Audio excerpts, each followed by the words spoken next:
Assalamualaikum warahmatullahi wabarakatuh. Innal hamdalillah nahmaduhu wa nasta'inuhu wa nastaghfiruh wa na'udzu billahi min shururi anfusina wa min sayyiati a'malina. Man yahdihillahu fala mudilla lahu wa man yudlil fala hadiya lahu. Asyhadu an la ilaha illallah wahdahu la syarika lahu wa asyhadu anna Muhammadan 'abduhu wa rasuluhu amma ba'du. Fa inna khairal kalami kalamullah wa khairul huda huda Muhammadin sallallahu alaihi wasallam. وشر الأمور محدثاتها وكل محدثة بدعة وكل بدعة ضلالة وكل ضلالة في النار. Alhamdulillah, kita rafa'kan syukur kita kepada Allah Subhanahu wa taala yang mengumpulkan kita dalam majlis ilmu, yang berikan kita petunjuk dan hidayah untuk beriltizam dengan sunnah. Dan kita bersyukur kepada Allah dengan kesihatan dan kekuatan untuk hadir dalam majlis ini adalah busyra, yang mana khabar gembira kepada kita apabila Rasulullah mengatakan man salaka tariqan yaltamasu fihi ilman sahhalallahu lahu tariqan ilal jannah. Barang siapa yang berusaha untuk menuntut ilmu, maka Allah akan permudahkan baginya jalan ke syurga, dan kita mengharapkan kita semua dipermudahkan nanti insya-Allah. Amin ya rabbal alamin. Pada pelajaran lepas kita telah menyelesaikan dalam surah Al-Insyiqaq, yang mana ianya merupakan gambaran hari kiamat dan beberapa arahan-arahan Allah ataupun peringatan-peringatan Allah kepada kita supaya kita sentiasa beristiqamah dalam mengikut agama ini. Apatah lagi kita berada di akhir zaman yang memerlukan kepada kekuatan ilmu untuk mengenali kebenaran dan kesesatan. Kerana Islam ini telah ditalabus ataupun dikelirukan dengan perkara-perkara yang mana menggerunkan kita. Kerana apabila sampai satu tahap, tuan-tuan dan perempuan, kita tidak mengenal pencipta kita seperti mana yang Rasulullah ajar, maka ia adalah sangat-sangat rugi, kerana ianya adalah masalah usul dalam agama.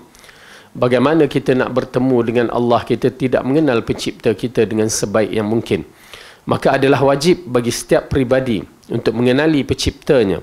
Adalah wajib bagi kita mempelajari mengenali pencipta kita dan beramal, beriman dan beramal dengan apa yang diarahkan oleh Allah, dan ikut dan iltizam sampai hari kematian kita. Maka insya-Allah dengan ada kesungguhan kita dalam menuntut ilmu ini, mudah-mudahan Allah tidak akan menggugurkan kita daripada kalangan orang-orang yang ingin mencari kebenaran, ingin mendapat keridaan Allah Subhanahu wa taala. Baik. Pada hari ini kita akan sambung di dalam tafsir Al-Quran yang dikarang oleh Imam Ibn Kathir rahimahullah dalam kitabnya Sahih Tafsir Ibn Kathir, di mana surah yang kita akan baca pada hari ini adalah berkaitan dengan surah Al-Mutaffifin, ya, surah Al-Mutaffifin, yang ianya merupakan surah yang ke-83 ayat yang ke-36. Ada 36 ayat, yang mana surah Al-Mutaffifin ini membicarakan satu persoalan yang berkaitan dengan perniagaan, ya, at-tijarah, perniagaan. Perniagaan ini termasuk satu perkara yang dituntut oleh syarak. Ya, ianya merupakan satu tuntutan fardu kifayah bagi mereka-mereka yang beramal dengan Islam dan ingin membantu umat Islam. Maka surah perniagaan ini adalah satu perkara yang dituntut oleh syarak untuk kita beramal dengannya, dan kita boleh mendapatkan siri fadilat yang besar dalam perniagaan kita. Bukan sekadar keuntungan sahaja, tetapi termasuk juga ganjaran pahala sehingga kita boleh dimasukkan ke dalam syurga disebabkan perniagaan itu. Jadi oleh kerana itu, tuan-tuan dan perempuan, jangan pandang remeh terhadap orang-orang yang melakukan fardu kifayah ini. Kerana fardu kifayah ini menuntut kepada kita untuk membantu orang-orang Islam. Maka oleh kerana itu kita dituntut. Okey. Sehingga kan Allah telah berfirman di dalam surah Al-Hajj, surah An-Nur, yang berkaitan dengan perniagaan ini. Ya. Surah An-Nur, surah yang ke-24, juzuk yang ke-18, ayat yang ke-37. Dan kita mengetahui bahawa Rasulullah SAW itu seorang peniaga. Ya, Rasulullah SAW adalah keluarga yang hidup dengan bisnes, perniagaan yang terkenal. Abu Talib, ya, perniagaannya yang sehingga dia pergi ke Syam, Syria sana, dan pergi ke Yaman. Sehingga Allah ceritakan dalam surah Quraisy bagaimana mereka berniaga ke utara dan ke selatan.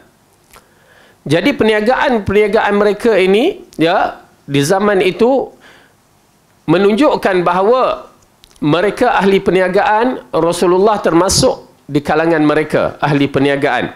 Bahkan Rasulullah berniaga lebih special daripada mereka. Kerana apa? Kerana kejujuran. Kejujuran yang ada pada Rasulullah dalam siri perniagaan. Sewaktu Rasulullah, ya, meniagakan barang dagangan Khadijah yang ditemani oleh Maisarah. Ya, Maisarah. Ya, laki ke perempuan? Maisarah tu. Ya, kat Malaysia? Perempuan. Laki. Maisarah lelaki. Saya pun confuse waktu kecil dulu. Pasal orang kampung Maisarah perempuan. Ya, ada seorang tu perempuan. Tiba-tiba, Rasulullah pergi dengan orang perempuan ke? Kan? Okey. Maka bila dia menyaksikan bagaimana perniagaan Rasulullah SAW sehingga kan diceritakan kepada Khadijah kenapa ia mendapat keuntungan yang berlipat ganda dari biasa. Maka disitulah datang perkara yang menarik. Khadijah terpikat kepada Rasulullah SAW. Itulah di antara sebab mengapa Khadijah, ya, berkahwin dengan Rasulullah SAW. Pun jadi perniagaan, ya, boleh menarik perhatian bila kita jujur, amanah. Okey, nanti kita cerita. Maka kita lihat kepada ayat ini dalam surah An-Nur ayat yang ke-37. A'udzu billahi minasy syaithanir rajim. Rijalun la tulhihim tijaratun wala bay'un an dzikrillah wa iqamis salati wa ita'iz zakah yakhafuna yawman tataqallabu fihi al-qulub wal absar. Lelaki yang tidak dilalaikan oleh perniagaan dan tidak pula oleh jual beli dari mengingati Allah dan dari mendirikan sembahyang dan dari membayarkan zakat, mereka takut kepada suatu hari yang pada hari itu hati-hati dan penglihatan menjadi goncang. Okey, ini dia ayat yang menceritakan bagaimana kedudukan peniaga-peniaga yang terbaik. Ya, peniaga-peniaga yang terbaik, tak kiralah berniaga apa, yang mana Allah katakan lelaki yang tidak dilalaikan oleh perniagaan dan tidak pula oleh jual beli. Ini lelaki yang tujar, peniaga. Kita ni bukan peniaga, pembeli pun lalai. Solat pun terlepas kadang-kadang, ya, disebabkan membeli belah. Ya, ini di antara fitnah kita. Oleh kerana tu kena latihkan kita masuk waktu solat terus pergi solat dulu. Ya. Kat mall-mall alhamdulillah di Malaysia Allah berikan kemudahan, boleh katakan semua ada, ya, tempat solat. Nak solat ke tidak tu je. Okey. Jadi cuma bila kita menyaksikan perniagaan-perniagaan ini, Allah letakkan lelaki yang tidak dilalaikan dengan perniagaan dan tidak pula oleh jual beli dan mengingati Allah dan dari mendirikan solat dan dari membayar zakat. Okey? Jadi mereka takut, keimanan mereka itu takut pada suatu hari, pada hari yang mana hati-hati dan penglihatan menjadi goncang. Okey, ini dia peniaga yang beriman.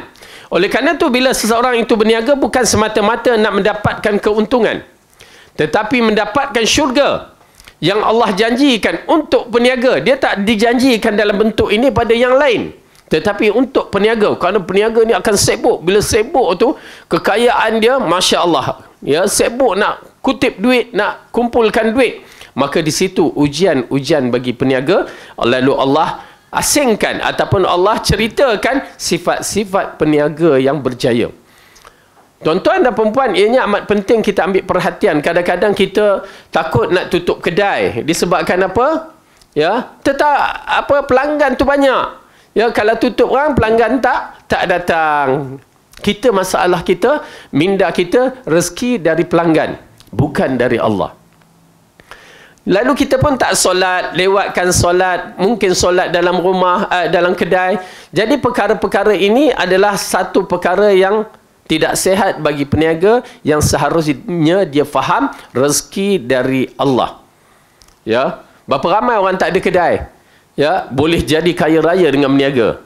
Zaman sekarang, bila kita tengok PKP tutup, semua jadi businessman online. Tu dia, Masya Allah, dahsyat. Oleh kerana itu kita kena faham rezeki dari Allah. Jangan takut, Allah dah tuliskan rezeki kita dalam rahim ibu lagi. Setelah 120 hari kita dalam rahim ibu nak ditiupkan roh, telah ditetapkan kamu ada rezeki sampai kamu mati. Tetapi tawakal kita yang disebutkan oleh Rasulullah SAW, ya, kita tidak bertawakal seperti tawakalnya seekor burung. Kita tawakal kita bos kita, ya, gaji tiap-tiap bulan, itu tawakal kita.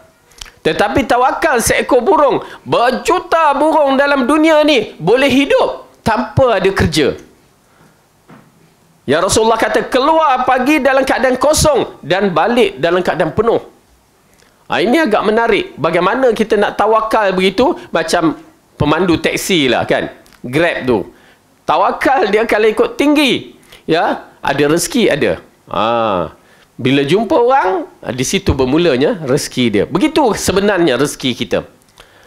Jadi tuan-tuan dan perempuan, apabila ayat ini mengisyaratkan sifat-sifat peniaga, yang mana peniaga ini adalah peniaga yang amanah, yang takut kepada Allah, sehingga kan bak kata satu sen pun dia berkira dari sudut takut orang terinaya. Itu puncanya. Takut orang terinaya. Bila saya menyaksikan syarah beberapa perkara yang berkaitan, kalau tak salah anak kepada Abdullah ibnu Mubarak atau siapa di zaman tabi'in itu, ya, dia nak menimbang barang macam kita kilo tu kan. Sistem dulu tu, ya, boleh gambar ke?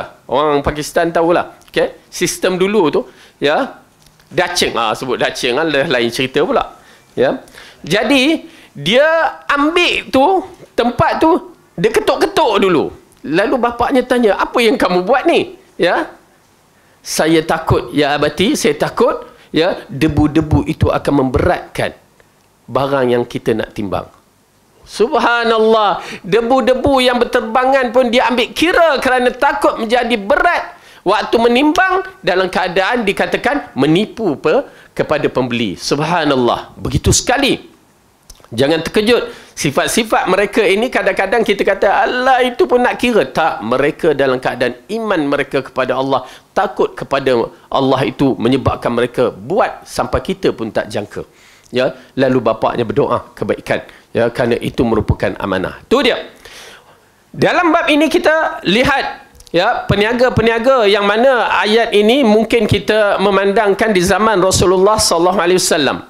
Tetapi zaman sekarang pun dikaitkan dalam bab ini. Nanti kita akan lihat beberapa syarah para ulama, ya, mutaakhirin, menceritakan dalam ayat-ayat ini bagaimana orang-orang yang bekerja di pejabat pun terlibat dalam bentuk-bentuk penipuan ini. Okey, baik, kita lihat. A'udzu billahi minasyaitonir rajim. Bismillahirrahmanirrahim. Wailul lil mutaffifin alladzina idza iktalu 'alan nasi yastawfun wa idza kaluhum aw wazanuhum yukhsirun ala yadhunnu ulaika annahum mab'uthun liyaumin 'azim yauma yaqumun nasu lirabbil alamin. Kecelakaan besarlah kepada orang-orang yang curang, Iaitu orang-orang yang apabila menerima takaran dari orang lain mereka meminta dipenuhi, dan apabila mereka menakar atau menimbang untuk orang lain lalu mereka mengurangi. Tidakkah orang-orang itu yakin bahawa sesungguhnya mereka akan dibangkitkan pada suatu hari yang besar, iaitu hari ketika manusia berdiri menghadap Tuhan semesta alam. Okey, subhanallah. Ya, mukadimah yang cantik apabila diceritakan tentang peristiwa yang akan berlaku di akhirat kelak. Ya, na'udzubillah min zalik. Ia mencut perasaan kita dalam keadaan kita takut sebenarnya. Baik. Ibnu Katsir mengatakan kecurangan dalam timbangan dan takaran menyebabkan kecelakaan dan kerugian. An-Nasa'i, Imam An-Nasa'i dan Ibnu Majah meriwayatkan dari Ibnu Abbas radhiyallahu anhuma, ia berkata, ketika Nabi tiba di kota Madinah, penduduk Madinah termasuk orang yang paling curang dalam menakar, hingga Allah menurunkan ayat wailul lil mutaffifin, celakalah bagi orang yang curang dalam menakar dan menimbang. Setelah ayat itu turun, maka mereka menakar dengan baik tanpa berlaku curang. Okey. Di antara perkara yang menarik, kita tahu bahawa perniagaan, Rasulullah ahli perniagaan. Apabila dia sampai di Madinah, lihat ya bagaimana. Sedangkan pada waktu itu Madinah kebanyakan ya golongan Ansar, golongan Aus dan Khazraj, dan juga Yahudi. Ya. Tetapi terpasal kita kena faham, bila Rasulullah SAW berada di Madinah, dia bukan sebagai seorang Rasul semata-mata, tetapi dia adalah pemimpin. Dia adalah ketua negeri ataupun ketua Madinah pada ketika itu. Ya, berubah.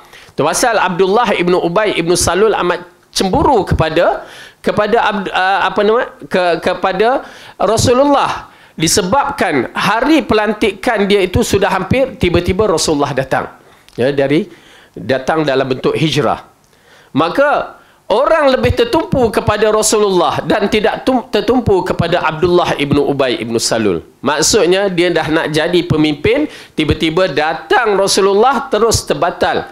Ya, dia tak boleh jadi pemimpin dan orang mengangkat Rasulullah sebagai pemimpin di Madinah dan juga Rasul. Oleh kerana itu dia mampu. Ya, kita menyaksikan dalam ayat-ayat Quran ataupun kisah-kisah hadis sirah, Rasulullah mampu ya berbicara dengan orang Yahudi begini.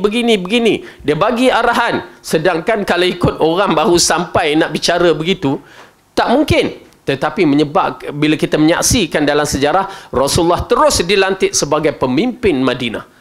Ya, terus dilantik, yang menyebabkan orang Yahudi tergamam, terkejut dengan berlakunya perubahan yang begitu drastik, sehingga Rasulullah diangkat dan Rasulullah mentadbir. Tang situlah mereka mula melihat. Dan di antaranya kita tahu bahawa orang Yahudi ini di antara orang yang masyhur dalam siri perniagaan mereka. Dan termasuk jugalah penduduk-penduduk Madinah yang berniaga.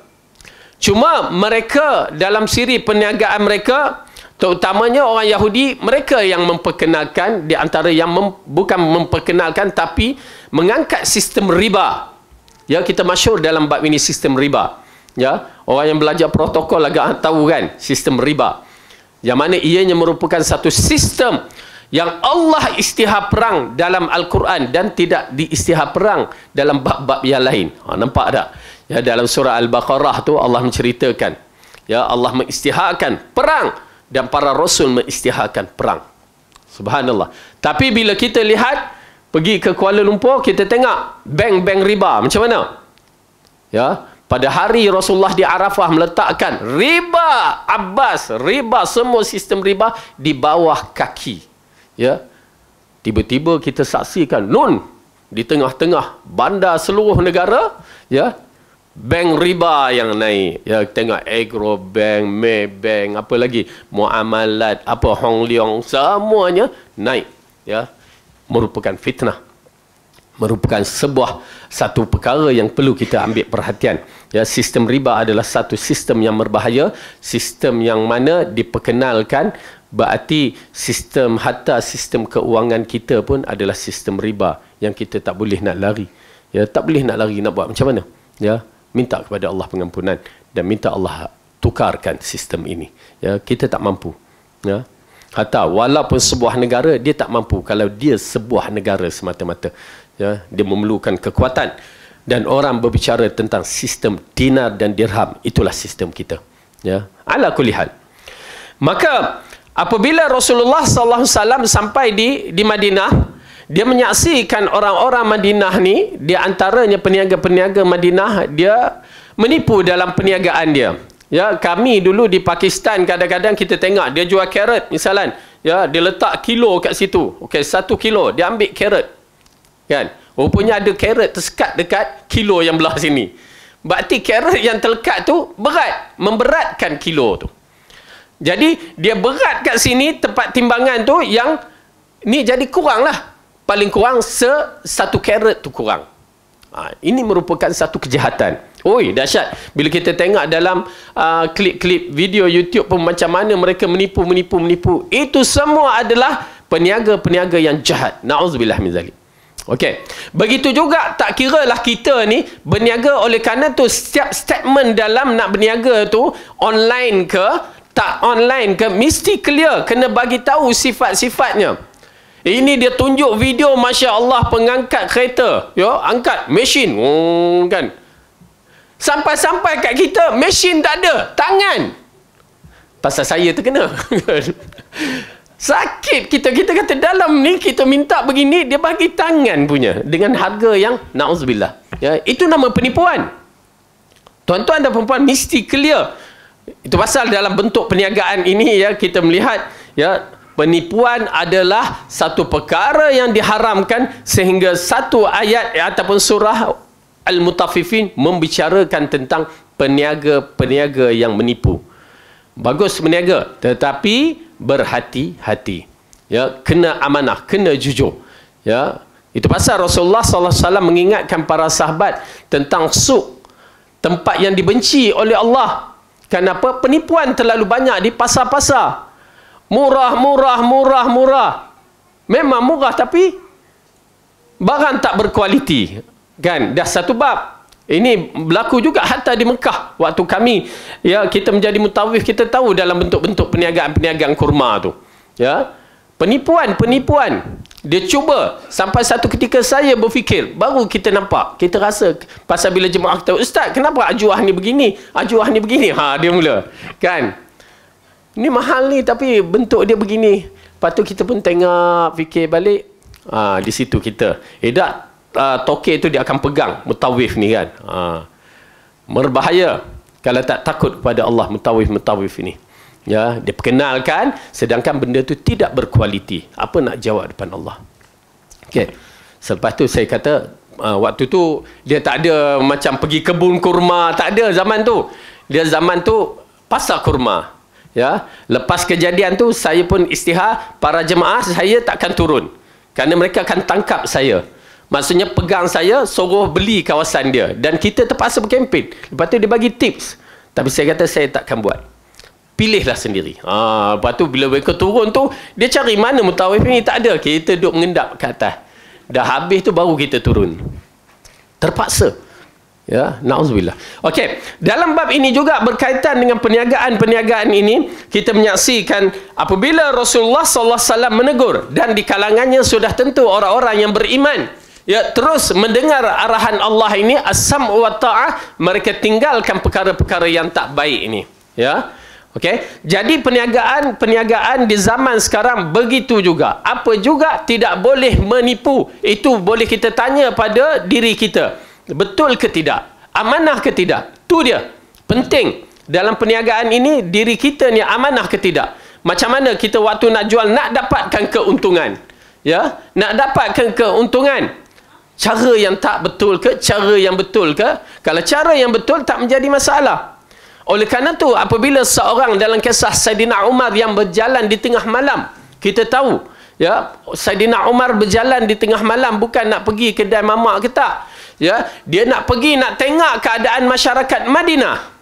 Dan apabila dia sampai satu ketika, dia hampir-hampir waktu subuh, dia pun berehat di sebuah rumah. Ya. di sebuah tepi, di tepi, maksudnya macam mana, di tepi dinding sebuah rumah, dia berehat kejap, tiba-tiba dia terdengar pergaduhan dua orang dari rumah tersebut. Seorang anak dan seorang ibu. Itu biasalah kita kalau ada anak perempuan dengan mak tu kadang-kadang bergaduh, ya. Tetapi pergaduhan ini bukan pergaduhan yang sebarangan. Apabila mak tu mengatakan, wahai anak, isikan air ke dalam susu. Tahu, kita dengar cerita tu kan, tambahkan sikit air ke dalam susu. Lalu anak kata, ya ummi, wahai ibu, tak boleh tu, itu tipu. Alah, tak apa, Umar bukan tahu. Kan? Umar mendengar. Lalu anak mengatakan, ya ummi, kalau Umar tak tahu, Allah tahu. Tu dia kemuncak, subhanallah. Kalimah tauhid yang keluar daripada seorang anak yang solehah, takut kepada Allah. Ya ummi, kalau Umar tak tahu, tetapi Allah tahu. Ini amat penting. Nampak tak? Apa berlaku? Ini yang menarik. Apa berlaku? Umar camkan rumah tu. Lalu dia balik, bertemu dengan anak-anaknya. 3 atau 4 orang. Dia panggil, wahai anak aku mendapati seorang gadis yang takut kepada Allah, yang bertakwa, yang baik. Aku lihat, siapa di kalangan kamu yang ingin berkahwin dengan dia? Wah, tu dia, bapa tawarkan kepada anak.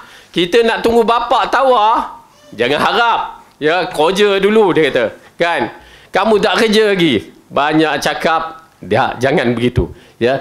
Seorang bapa wajib ketengahkan benda-benda yang begini. Apatah lagi jika mendapati yang Rasulullah kata, idza ja'akum man tardau dinahu wa khuluquhu fazawwiju. Jika didatangi kepada kamu orang yang baik agama, baik akhlak, maka kahwinkan. Jadi dia melihatkan baik agama, tauhid dia clear, dan baik akhlak, maka dia offer kepada anak-anaknya. Kemudian anak-anak diam. Lalu Umar katakan sekali lagi, siapa di kalangan kamu yang aku ingin kahwinkan dengan budak tu? Kalau kamu semua tak mau, aku akan kahwinkan untuk diriku. Masya Allah. Ada berani. Okay. Lalu angkat tangan salah seorang anak dia, mengatakan, aku ya abati, wahai bapakku, aku akan kahwin. Masya Allah. Dan kahwinlah. Siapa dia tu? Daripada anak yang soleh ini muncul jaluran yang masyhur. Setelah 2-3 generasi, itulah Umar Abdul Aziz. Ya, pemimpin yang menjadi satu pimpinan yang dahsyat pada satu ketika dahulu, yang dikatakan mirip kepada Khilafah Ar-Rashidin. Umar Abdul Aziz, ya, lahir daripada zuriat ini. Nampak tak? Oleh kerana itu, ya, subhanallah, menunjukkan ketakwaan dalam siri perniagaan ini akan mengangkat darajat yang begitu tinggi yang seharusnya kita, masya Allah, ikut, ya. Tapi sayang, ya, ramai yang bila disebabkan dunia, mereka jadi lain. Okey, maksud dari berlaku curang di sini, ia bertindak sewenang-wenang dalam takaran dan timbangan, baik dengan menambahnya jika diterima dari orang lain maupun dengan menguranginya jika dilakukan untuk orang lain, setelah dia menjanjikan kerugian dan kehancuran atas mereka, iaitu dengan wail, kalimah wail, celaka, lalu dia berfirman menjelaskan sifat-sifat mereka. Okey, Allah menceritakan mukaddimah kepada Rasulullah dan manusia ataupun para sahabat, dan untuk kita juga kalimah wail, wailul lil mutaffifin, celakalah bagi orang-orang yang menipu dalam perniagaan. Mukaddimah yang diambil perhatian kepada semua ahli peniaga. Ya, tak kira siapa lepas ni, ya, berniaga online ke offline ke, apa juga bentuk-bentuk yang ada perniagaan, mesti clear dan mesti ada takut dalam hati kita kalau kita nak mengikuti dalam surah An-Nur, lelaki yang tidak pernah leka daripada Allah Subhanahu Wa Taala. Baik. Kemudian Allah ceritakan, menjelaskan sifat-sifat mereka di dalam alladzina idza iktalu 'alan nasi yastawfun. Iaitu orang yang apabila menerima takaran dari manusia, yakni dari orang lain, mereka minta dicukupkan. Okey, untuk part dia, bahagian dia, dia nak cukup, mesti bagi cukup. Tak cukup, dia nak bergaduh je. Ya, apa tak cukup, mula marah. Apa tak cukup sifat-sifatnya, mula marah. Okey, itu dia. Tak ada bertolak ansur, sikit pun tak bertolak ansur. Itu hak lah, kita tak menjadi masalah. Yang menjadi masalah lepas tu, apa dia? Allah katakan di sini, wa idza kaluhum aw wazanuhum yukhsirun. Dan apabila mereka menakarkan atau menimbangkan untuk orang lain, mereka menguranginya, yakni tidak memenuhi hak orang lain dengan sempurna. Hak dia, dia nak sempurna. Tapi bila bagi hak orang lain, dia cincai aja. Maka di situ ada masalah. Ya, maka di situ ada masalah. Yakni mereka ini termasuk dalam orang-orang yang akan dicelakakan. Tuan-tuan dan perempuan ambil perhatian dalam bab bagi peniaga-peniaga. Kita ni pun peniaga juga. Ya, banyak peniaga ni. Peniaga ala kadar. Okey, mana dan je peniaga kan. Baik. Jadi ambil perhatian kerana apa? Kerana kita takut tersilap sedikit. Oleh kerana tu, subhanallah, hak manusia ni lain. Dengan hak Allah, kita boleh beristighfar. Tetapi hak manusia ni nak kena bagikan balik jika tersilap itu yang menjadi masalah. Oleh kerana tu, dalam siri taubat, taubat kita dengan Allah senang. Istighfar, betul-betul bertaubat, settle dah. Tetapi bila berkait dengan orang, maka di situlah akan ada kerugian, yang mana kita nak kena jumpa dia, nak kena minta maaf, kalau bak harta nak minta halalkan. Nampak tak? Dia berturutan semua tu. Dan apatah lagi jika seorang itu peniaga, yang mana dia termakan harta manusia yang berbagai-bagai, yang dia tak dapat nak cover, nak kenali semua orang tu. Maka macam mana dia nak berhadapan tu? Ya, wallahu a'lam. Melainkan dia bertaubat. Ya, dia bertaubat. Okey. Jadi dalam ayat ini, apabila Allah mengatakan, yakni tidak memenuhi hak orang lain dengan sempurna, alangkah baik jika kata kalu dan kata wazanu dijadikan transitif sehingga dhamir hum, mereka dalam keadaan. Okey, ini dalam kaedah bahasalah. Sesungguhnya Allah telah memerintahkan agar berlaku adil dalam menakar dan menimbang, sehingga Allah berfirman di dalam surah apa ni? Ya, Allah berfirman, wa auful kaila idza kiltum. Okey, wazinu bil qistas. Okey, dalam ayat ini menceritakan dan sempurnakanlah takaran apabila kamu menakar, dan timbanglah dengan timbangan yang benar, dalam surah Al-Isra. Okey, dalam ayat ini menceritakan ada satu kaum dahulu yang telah melakukan perkara yang lebih kurang, ya, dalam penipuan siri perniagaan dia. Siapa dia? Zaman Nabi mana? Nabi Syuaib. Ya, zaman itu dah mula perniagaan dia adalah perniagaan yang menipu. Perniagaan yang menipu.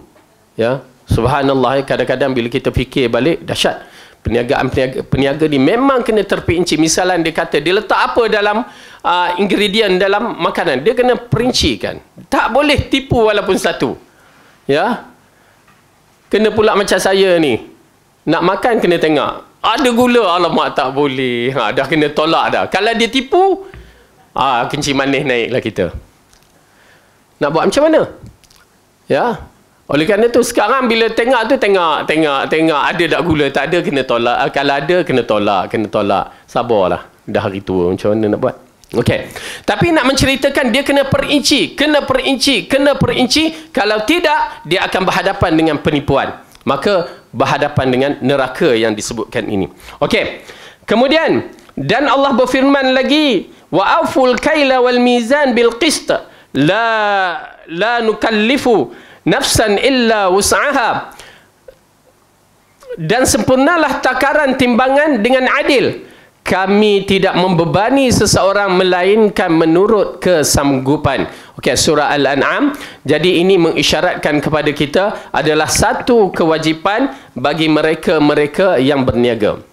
Cuma di dalam penafsiran ini terkait, kalau tak salah saya, yang pernah saya baca dari Syekh Saleh Husaimin mengingatkan, ianya tidak semata-mata dalam bentuk perniagaan, tetapi termasuk dalam petugas-petugas yang bekerja dengan syarikat, dengan kerajaan ke, ya. Kerana apa? Dia berkaitan dengan urusan kerja mereka dengan bos mereka ataupun dengan dengan orang yang bertanggungjawab dalam bab itu.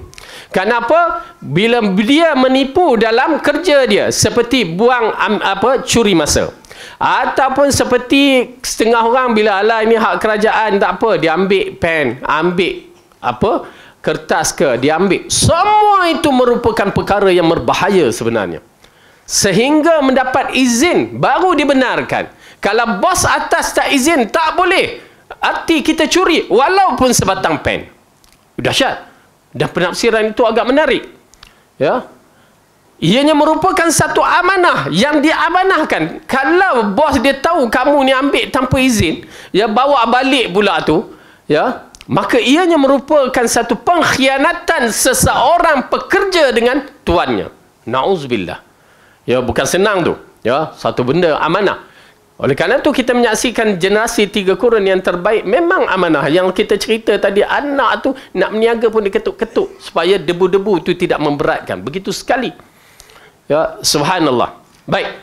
Jadi di sini Allah, Ibnu Katsir mengatakan dalam bab menakuti orang-orang yang curang dalam timbangan dan takaran dengan kebangkitan menghadap Rabb semesta alam. Ya, kalimah yang agak menarik dikatakan Rabb, Tuhan. Kalimah ini bila saya membaca Rabb, ianya bukan sebarangan. Ya, yang meletakkan Allah itu maha berkuasa. Allah itu akan menghukum kita dengan hukuman yang menggerunkan. Okey? Kemudian Allah berfirman mengancam mereka, ala yadhunnu ulaika annahum mab'utsun liyaumin 'azim. Tidakkah mereka itu mengira bahawa sesungguhnya mereka akan dibangkitkan pada suatu hari yang besar? Tuan-tuan dan perempuan yang dirahmati oleh Allah, kita akan dibangkitkan pada hari yang besar. Kita semua akan dibangkitkan pada hari yang besar. Amanah masing-masing takut kepada Allah. Oleh kerana itu pada hari ini merupakan hari peringatan kepada kita. Perkara yang dah lepas cukup istighfar, ya, kembali kepada Allah. Tetapi perkara yang akan datang yang menjadi isu bagi kita, adakah kita selamat daripada perkara-perkara yang tak baik ataupun bagaimana? Kerana ayat ini amat menggerunkan apabila Allah mengatakan, tidakkah mereka itu mengira bahawasanya sesungguhnya mereka akan dibangkitkan pada suatu hari yang besar. Subhanallah.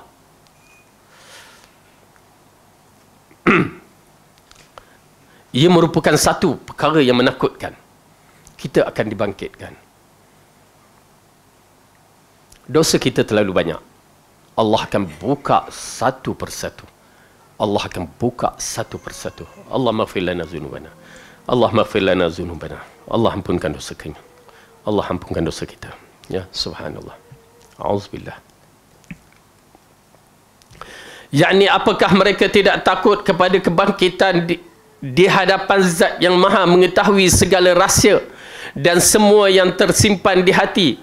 Pada hari ketakutannya sangat besar, kengeriannya tidak terperikan, juga perkara yang amat dahsyat. Siapa yang rugi pada hari itu, maka ia dimasukkan ke dalam api neraka yang bernyala-nyala. Tuan-tuan dan perempuan, pertama kita beriman dengan ayat ini, yakni kita yakin dengan apa yang Allah ceritakan, bahawa kita akan dibangkitkan pada hari yang besar ini.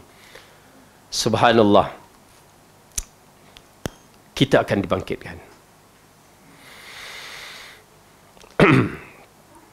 Lalu Allah meneruskan dalam ayat ini, yauma yaqumun nasu lirabbil alamin. Selanjutnya Allah berfirman, iaitu pada hari ketika semua orang bangkit menghadap Tuhan Allah, Rabb seluruh alam semesta. Maka kita akan berhadapan dengan Allah.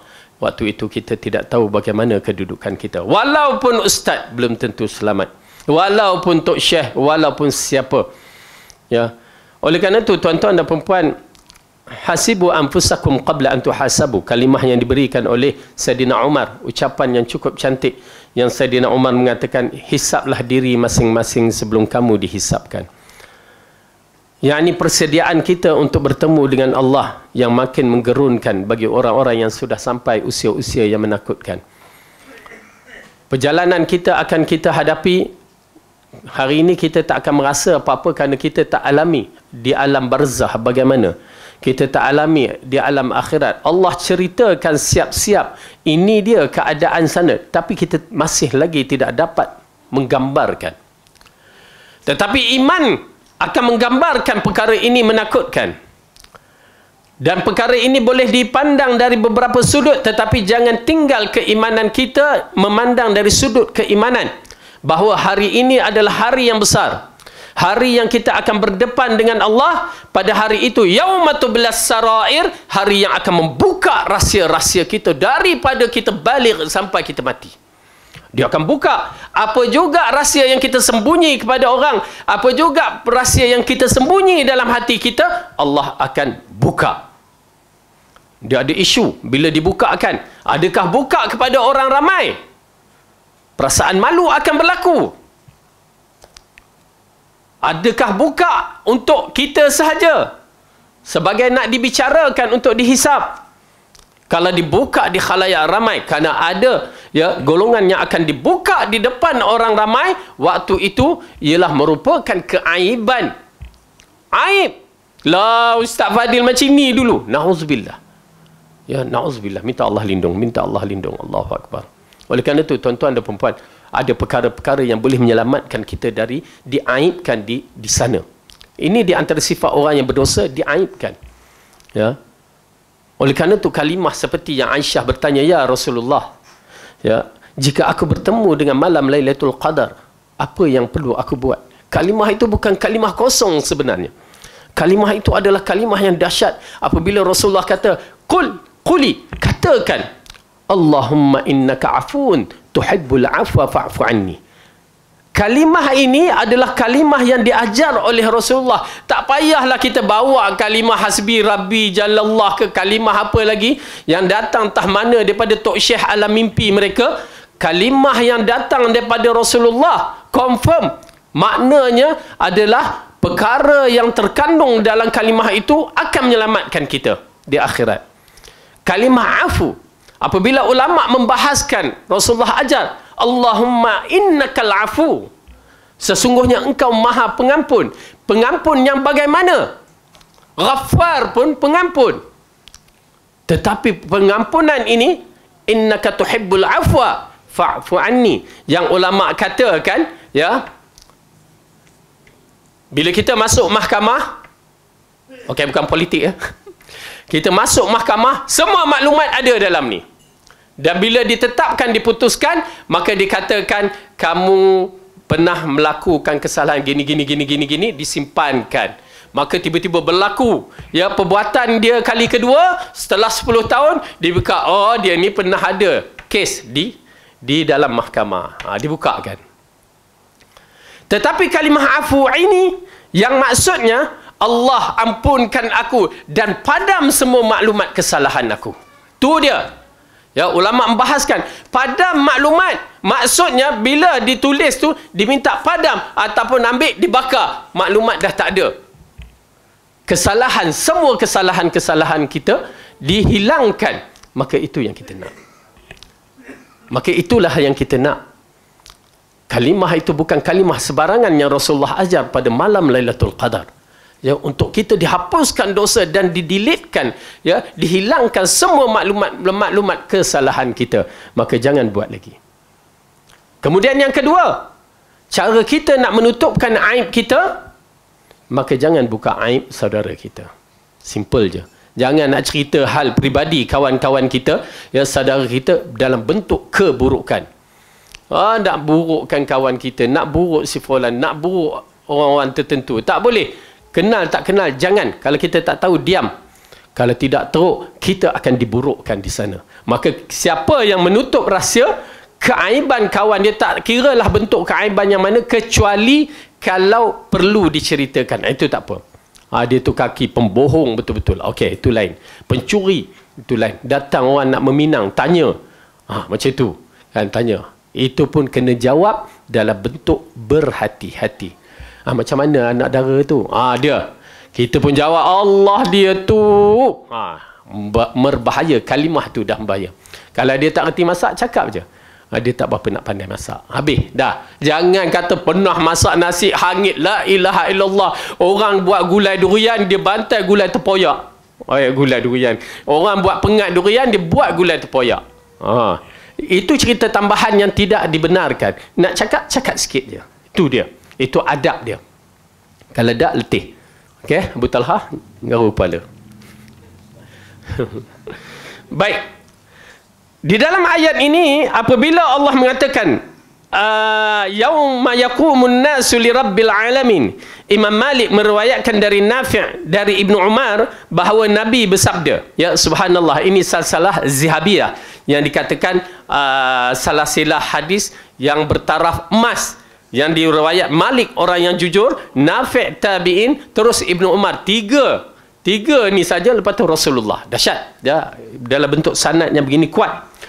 Yauma yaqumun nasu li rabbil alamin hatta yaghiba ahaduhum fi rashhihi ila ansafi udhunaihi.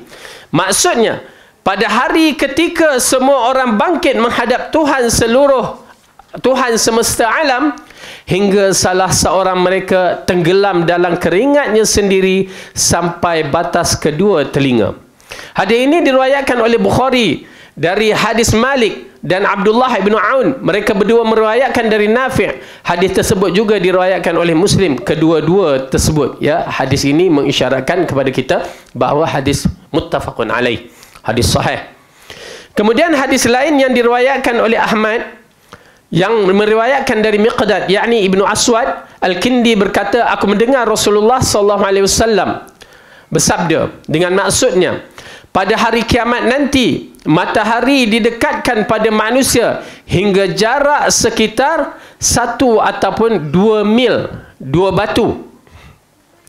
Lalu baginda bersabda, lalu matahari menyengat mereka hingga keringat mereka sesuai dengan ukuran amalan mereka masing-masing.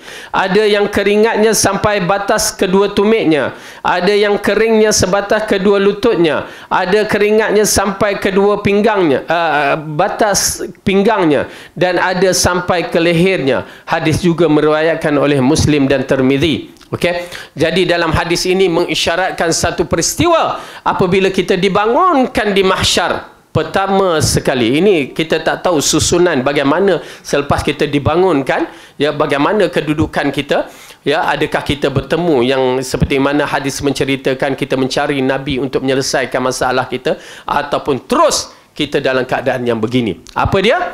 Tapi yang penting kita bangun dalam keadaan telanjang, tidak berpakaian dan tidak berkasut, dan setinggi Nabi Adam alaihissalam, ya, pada waktu dijadikan 60 hasta. Lepas tu berubah mengikut amalan masing-masing. Okey. Di dalam hadis ini mengisyaratkan pada hari kiamat nanti matahari didekatkan. Ya. Matahari ini bukan matahari yang ada sekarang, tetapi sifat matahari itu adalah panas yang didekatkan dengan jarak 2 batu ataupun 1 batu. Batu itu dikira dari sudut orang Arab ke kita, wallahu alam. Tapi sudah tentu Rasulullah membicarakan dalam bentuk orang Arab. Tetapi ingat tuan-tuan dan puan-puan, bila Rasulullah membicarakan, saya suka dalam bab ini, pertama beriman, jangan bicara banyak. Ya, jangan kata macam mana, ya, macam itu bukan urusan kita. Tetapi kita tahu bahawa ini adalah hadis yang sahih, wajib diimani, dan wajib kita ada perasaan takut. Apabila jarak itu dekat, oleh kerana itu memainkan peranan bagi kita memahami 7 golongan yang akan mendapat lindungan Arasy Ar-Rahman dari panas matahari ini. Disebabkan hadis ini juga menceritakan apa yang berlaku pada kita nanti adalah disebab amalan-amalan kita. Pengkhianatan kita kepada Allah bagaimana? Ya, kita khianat Allah dari sudut rahsia ataupun tidak rahsia, besar ataupun sedikit, maka di situ akan ditunjukkan. Hari ini kita tak nampak, ya, kita tak terasa pun kalau kita melakukan kejahatan. Tuan-tuan dan perempuan, satu sistem yang Allah letakkan, dia akan ukur kita mengikut dosa-dosa kita. Pusinglah macam mana nak kata aku tak berdosa, tapi di sisi Allah tetap ada. Ini ukuran yang agak menarik. Saya agak menarik. Bila katalah, alah saya tak makan gula, tak apa, tak ada. Kononnya. Bila sukat tu dia. Ya, 15, 20, 27. Auzubillah.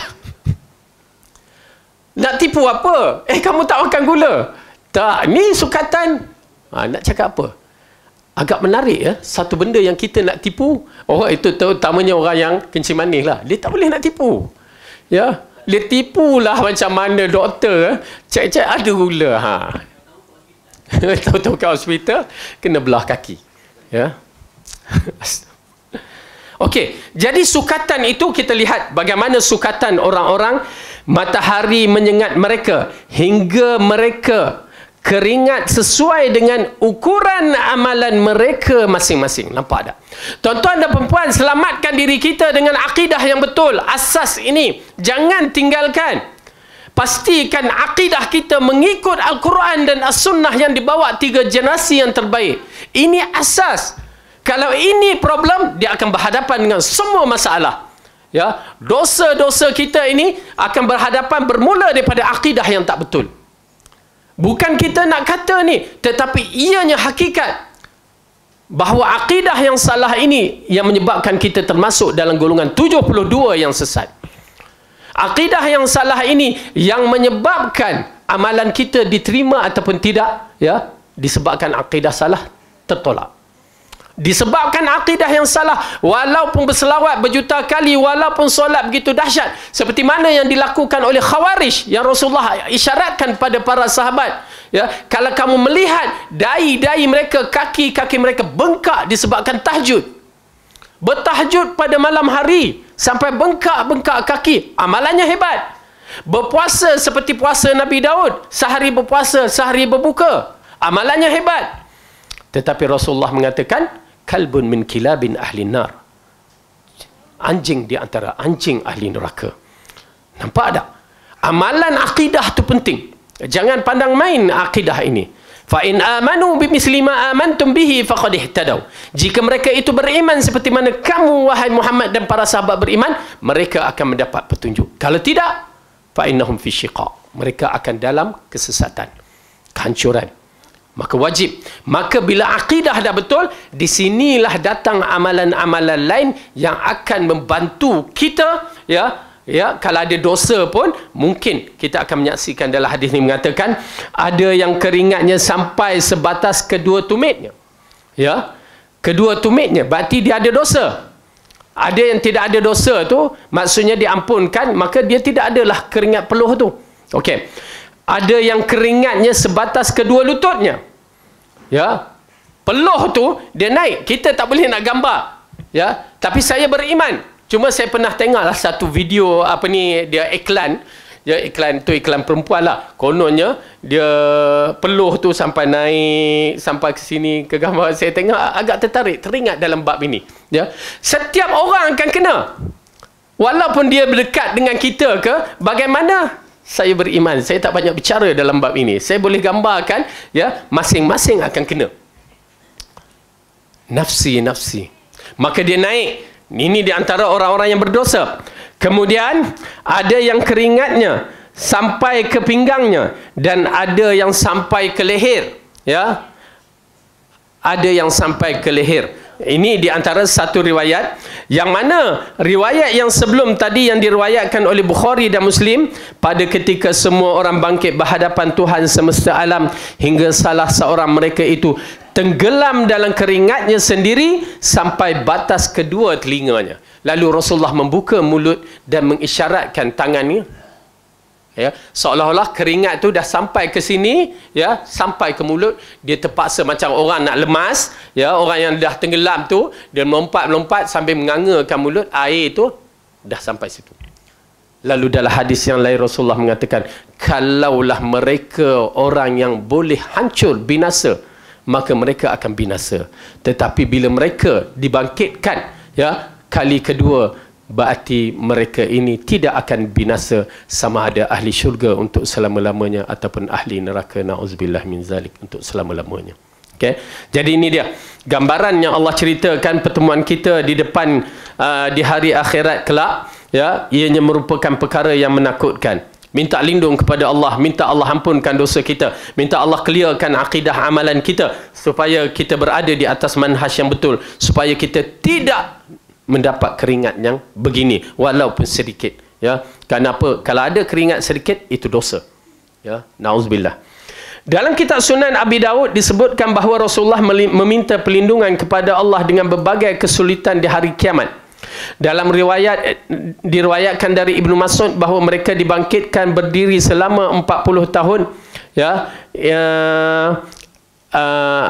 sambil mengangkat kepala mereka ke langit. Tidak ada seorang pun yang memperdulikan mereka. Keringat telah meliputi semua orang dari orang derhaka sampai orang yang baik yang berbakti kepada Tuhannya. Okey, ini di antara riwayat-riwayat yang terdapat dalam kitab tafsir Ibnu Jarir. Namun kita baca dalam kitab Sunan Abi Daud dan Nasa'i Ibnu Majah dari Aisyah radhiyallahu anha bahawa Rasulullah memulai solat malam, beliau mengucapkan doa iftitah dengan membaca takbir sebanyak 10 kali dan mengucapkan tahmid sebanyak 10 kali, mengucapkan tasbih sebanyak 10 kali, beristighfar sebanyak 10 kali, dan beliau berdoa, Allahumma ighfirli wahdini warzuqni wa'afini. Ya Allah, ampunilah aku, tunjukilah aku, berikanlah aku rezeki, dan jadikanlah aku sihat walafiat. Nak menceritakan kalimah yang menarik, Rasulullah orang yang maksum pun mengatakan Allahumma ighfirli, ya Allah ampunkan aku. Ya, apatah lagi kita, ya, seharusnya kita pun kena beristighfar dengan banyaknya. Okey. Jadi hadis ini kita dah baca mengisyaratkan kefahaman kita bahawa kita akan berdiri di depan Allah. Dia ada peringkat-peringkatnya. Bila dibangunkan, ini di antara perkara yang menarik jika riwayat At-Tabari ini kedudukannya hadis sahih, maka kita akan berdiri di depan Allah dalam keadaan menunggu-nunggu. Ya, kita takkan dilayan. Apabila mahsyar itu, bagaimana bentuk mahsyar? Dia seperti padang yang luas yang berwarna keperakan, silver. Ya, tidak ada tanda, tak ada signboard, tak ada bukit, tak ada sungai, tak ada, luas. Oleh kerana tu manusia pada ketika itu tak tahu nak ke mana. Semua rasa takut, nak pergi lain daripada itu takut. Mereka berkumpul sambil menunggu. Ya, kalau ikut riwayat tu mengatakan berapa tahun? Ya, lama. Namun dalam hadis yang berikutnya, waktu itulah mereka mengatakan, siapa kita boleh mengadu, yang boleh kita jumpa untuk menyelamatkan kita dari tempat yang celaka ini. Di situlah bermula, ya. Orang-orang yang tertentu akan mendapat lindungan Arasy Ar-Rahman, ya, 7 golongan yang terbaik. Dan ada yang juga dapat dalam bentuk yang lain, syafaat-syafaat yang mula datang, seperti syafaat membaca Al-Quran, syafaat membaca surah Baqarah, surah Ali Imran, berbagai-bagai syafaat mula datang, ya. Tetapi kita menyaksikan syafaat yang mula sekali adalah syafaatul uzma. Syafaatul uzma yang mana syafaat itu khas untuk Rasulullah sallallahu alaihi wasallam, yang diberikan dan tidak diberikan pada nabi-nabi yang lain, yang dikatakan maqam mahmudah. Yang kita doa lepas azan tu, maqam mahmudah, itulah dia, maqam syafaat yang istimewa ini.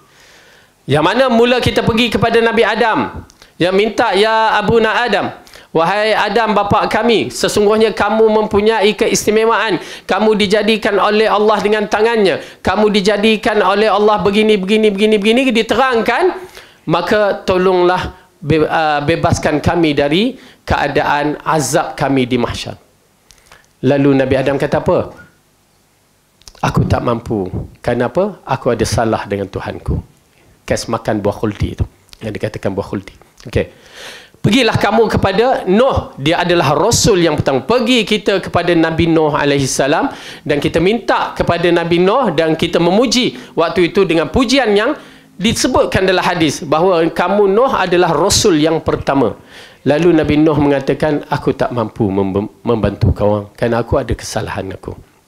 Sebab kasih doa anak dia tu. Pergilah kamu kepada Ibrahim, Khalilullah, kekasih Allah. Maka pergi kita pada Ibrahim dan kita puji dia. Dan Nabi Ibrahim pun mengatakan, aku malu pada Tuhanku, aku ada kesalahan. Pergilah kamu kepada Musa. Ini adalah ulul azmi yang disebutkan. Nabi-nabi yang mempunyai kekuatan tersendiri. Okay. Pergi kepada Nabi Musa, pun Nabi Musa dipuji. Kenapa? Dia termasuk kalimullah. Orang yang berbicara dengan Allah. Lalu dipuji-puji, Nabi Musa mengatakan, aku malu kepada Tuhanku, aku tak mampu. Kata, pergi kepada Isa. Maka kita pun pergi kepada Isa. Dalam benda yang sama pun, Isa menjawab, aku tak mampu. Dan akhirnya ditujukan kepada Rasulullah sallallahu alaihi wasallam. Maka disitulah terjadi syafaat yang uzma. Ya, Allahumma salli ala Muhammad wa ala ali Muhammad. Maka inilah kelebihan Rasulullah yang mana kita mengharapkan mudah-mudahan kita bersama dengan rombongan yang terbaik dengan Rasulullah SAW. Jadi cukup sampai di sini. Ya. Mudah-mudahan Allah berikan kita ilmu yang bermanfaat. Allah berikan kita kebaikan dunia dan akhirat. Allah ampunkan dosa kita semua. Dan Allah jadikan kita di antara hamba-hamba yang terpilih untuk masuk syurga yang terbaik. Amin ya rabbal alamin. Aqulu qawli hadza wa astaghfirullah li wa lakum. Wassalamualaikum warahmatullahi wabarakatuh. Subhanakallahumma bihamdika asyhadu an la ilaha illa anta astaghfiruka